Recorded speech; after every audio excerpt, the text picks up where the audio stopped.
Алматы қаласында орналасқан 38-ші десанттық шабуылдау бригадасына 30 жас шақырылушыны аттандырып отырмыз. Бұл әскери бөлімге денсаулықтары өте жақсы, іріктелген, физикалық тұрғыда және моральдық психологиялық тұрғыда іріктеліп шақырылушылар бара жатыр.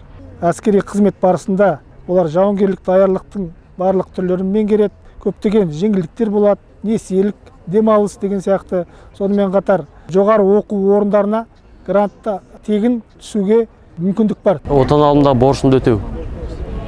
Одан кейін алдағы қойған мақсаттарыма жету. Колледжді бітірдім. Одан кейін әскерге барам деп шештім. Әскерде шынығып, өзімді дамытқым келеді. Міне мен бүгін баламды армияға азаматтық борышын өтеп келуге аттандырғалы тұрмын. Жолы ақ болсын, болашақта отан қорғайтын азамат болсын.